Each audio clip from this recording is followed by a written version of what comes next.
Otep à tous, bien-aimés frères et sœurs. Que Dieu nous préserve de ce que ces hommes-là sont en train de vouloir faire. Si ça se faisait, les amis, Donald Trump rentrera dans l'histoire de l'humanité comme étant le président qui, le 20e siècle, il y a eu un président américain qui a autorisé l'arme dissuasive à Nagasaki et à Hiroshima. Donald Trump sera celui qui aura, en ce 21e siècle, autorisé l'arme dissuasive de destruction massive en Iran. Que se passe-t-il, les amis? Vous savez, c'est pour ça que je remercie le grand Dieu, hein, le vrai Dieu, le vrai, pour m'ouvrir les yeux, hein, pour comprendre ces choses-là très rapidement. Lorsque Donald Trump a appelé Netanyahou en public, enfin, il a fait en sorte que tout le monde puisse savoir qu'il est en train de demander à Netanyahou de ne pas agresser, attaquer l'Iran. Le même jour, j'ai fait une vidéo pour vous dire, il ment. C'est ça justement que Netanyahou fera. Il va attaquer. Il va bombarder l'Iran. Ce que Donald Trump a fait là, ne pas interdire de le faire, il est en train de donner l'autorisation. Et Donald Trump a même dit, on était jeudi. Dimanche, nous avons une rencontre avec les Iraniens pour négocier sur leur arsenal nucléaire. Le lendemain, vous avez vu, qu'est-ce qui s'est passé? Eh bien, Netanyahou a agressé, a bombardé l'Iran. Maintenant, cette fois-ci, ce ne sera plus un bombardement simple, ce sera avec de gros moyens. Alors, qu'est-ce qui se passe? Vous savez quoi? Ici, les services de renseignement, les militaires, tous ceux qui sont concernés par l'utilisation des armes, par la guerre, pour régler les conflits, disent à Donald Trump, Monsieur Donald Trump, cette bombe GB57, je crois, ouais, si j'ai bonne mémoire, GB57, GB ou GBU 57, ne peut pas détruire le site nucléaire iranien, le fameux grand site, celui qui est sous la montagne. Donc, l'Iran a creusé sous une montagne jusqu'à hauteur de 80 mètres. Ils disent à Trump, ça ne peut pas marcher. C'est vrai que quand on lance cette bombe, ça va à l'intérieur jusqu'au sous-sol, jusqu'à 60 mètres. C'est à partir de 60 mètres que ça explose. Donc on se dit 60 mètres, si ça explose à 60 mètres, il n'y a que 20 mètres de différence. En tout cas, ça va toucher le site nucléaire de l'Iran. C'est ce que les gens disent, les gens estiment. En tout cas, même si ça ne détruit pas complètement, mais au moins, ça pourra ça pourra causer de dégâts importants. Donc, les experts américains, toutes là, experts américains, CIA, machin, tout ça, ils disent non, non, non, ça ne peut pas aller, c'est pas possible, on ne peut pas le faire. Si vous voulez vraiment détruire ce site-là, la seule chose, c'est utiliser l'arme dissuasive. Parce que quand vous envoyez l'arme nucléaire, Là, même si vous n'avez même pas besoin d'aller détruire ça en bas, non. Vous, c'est ça sur toute la zone, et puis personne ne peut encore venir là-bas. Parce que tout ça, là, il y aura la radioactivité qui va s'étendre et tout, et puis bon, ouais, voilà, sur un grand rayon, personne ne va pouvoir être là.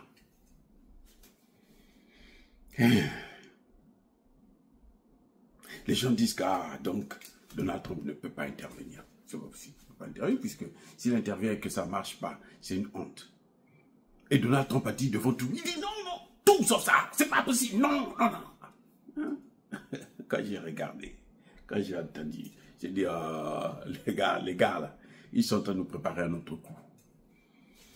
Les gars, ce sont des spécialistes du contraire de ce qu'ils disent. Quand vous voyez ça là, ce que vous voyez là, c'est que Donald Trump sait que si l'Amérique rentre dans cette guerre, elle ne pourra plus s'en sortir. C'est-à-dire parce que c'est une guerre qui va aller pour durer. La Chine est dedans, la Russie est dedans, comme non officiel.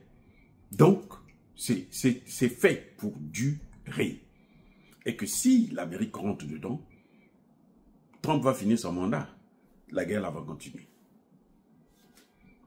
Donc, qu'est-ce qu'il fait? Il fait ce cinéma-là. Permettez-moi le terme. Pour moi, c'est du cinéma. Il fait ce cinéma pour dire à l'Ukraine, et plutôt, pardon, à Netanyahou, que tu sais, moi, je ne peux pas utiliser ça. Ça ne pourra pas régler le problème. Ce qui est mieux, c'est que toi, tu utilises ce que tu as.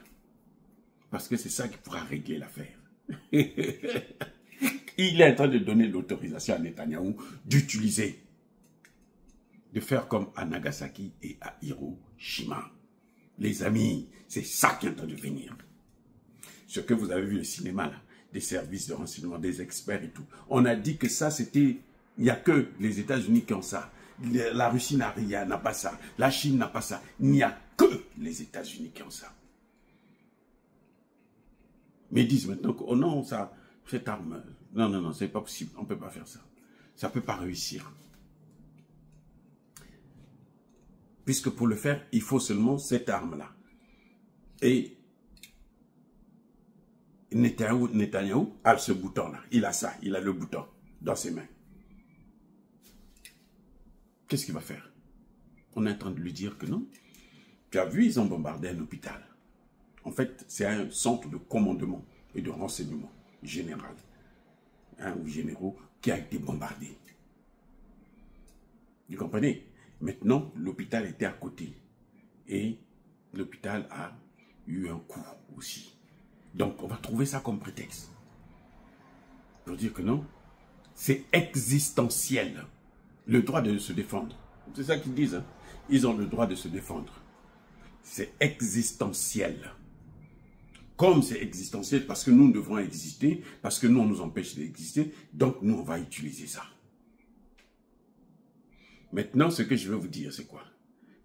C'est fort probable qu'ils n'utilisent pas ça là où ça se trouve. Qu'ils n'utilisent pas ça sur le site concerné. Parce que si j'utilise ça sur le site concerné, eh bien, à Téhéran, on suppose que la tête de l'État, le gouvernement, est à Téhéran. Ils vont riposter. Qu'est-ce qu'ils vont faire pour riposter? Vous savez quoi? Mais les Iraniens ont les plans de tous les sites de ces mêmes armes en Israël. Donc, ils vont envoyer aussi leur hypersonique pour aller détruire là-bas. Et ils n'ont pas besoin d'utiliser ça. Mais il suffit de bombarder là-bas, là où il y a ces sites-là, et puis allez, boum. Donc, ça va être, croyez-moi, un scandale. Et donc, comme ils ne peuvent pas envoyer, s'ils envoient ça sur le site, il y aura la riposte. Donc, ils vont se dire, on va faire d'une pierre deux coups. On détruit d'abord. On jette ça, par exemple, à Téhéran, la capitale, dans l'espoir que le guide, les chefs militaires et tout le monde, ils vont être envoyés au repos éternel. Et puis maintenant, nous, on a gagné. Et là, les Américains vont dire tout de suite, « Oh, toi, tu n'es pas bien, Israël. On ne peut pas te faire confiance, Netanyahou. Toi, tu es méchant. Et tu ne peux pas dire, tu ne peux pas faire ça. C'est pas gentil. Tu regarde comment tu as fait. » Et puis, ils vont voir les, « Oh, on va négocier. On va négocier pour arranger ça. Ne t'en fais pas. Calme-toi. On va l'endormir. » Entre-temps, le coup est déjà fait. C'est irréparable. L'Iran est à genoux. Voilà ce qui est en train de venir. Maintenant, ce qu'ils oublient, c'est toujours le fait de sous-estimer l'adversaire. Ce qu'ils oublient, c'est que c'est pas sûr que ces armes puissent être là où ça se trouve. C'est pas sûr que la tête, le gouvernement iranien et le guide puissent être à Téhéran. Vous comprenez? C'est pas si sûr. On ne peut pas vous le dire, mais c'est pas sûr. Ils sont pas bêtes. Parce que quand vous voyez les bombardements à Téhéran, là, vous croyez que c'est pour qui? Mais c'est pour eux. Puisqu'ils ont dit qu'il faut éliminer les têtes. Il faut décapiter l'Iran de son régime. Donc, tous les bombardements que vous voyez là, l'objectif principal, c'est le régime. Ou encore, on traumatise la population, comme ça la population puisse faire pression sur le régime, pour que le régime tombe. Vous voyez maintenant, si les autres ont pris des précautions, parce que l'Iran sait qu'il sera attaqué, l'Iran sait depuis longtemps. L'Iran sait aussi qu'ils vont probablement utiliser cette arme-là. Donc probablement ils ont pris des précautions. Si on jette ça à Téhéran, nous on est quelque part où on a encore pire. On peut aussi envoyer chez eux pour détruire ce que eux ils ont, leur propre arsenal. Et puis ça va les envoyer eux-mêmes au repos éternel aussi.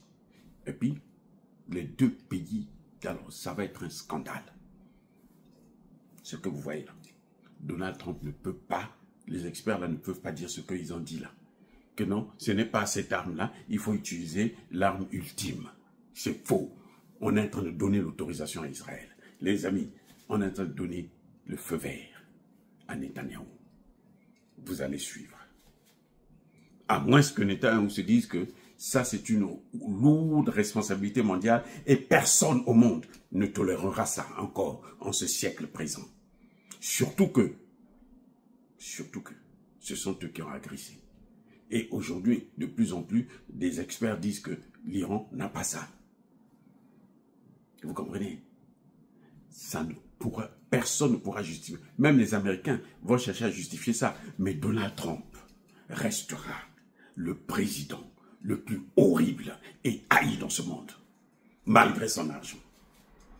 S'il ose faire ça. Mais en tout cas, pour moi, c'est un feu vert qu'on est en train de lui donner. Ils ont fait ça il n'y a pas longtemps pour l'attaque. Là aussi, c'est pareil. On est en train de lui dire, écoute, tu as ce qu'il faut pour mettre fin à cette guerre. Ils estiment qu'en utilisant ça, ils vont mettre fin à la guerre. On ne sait pas encore ce qui va se passer. Les amis, soyez bénis.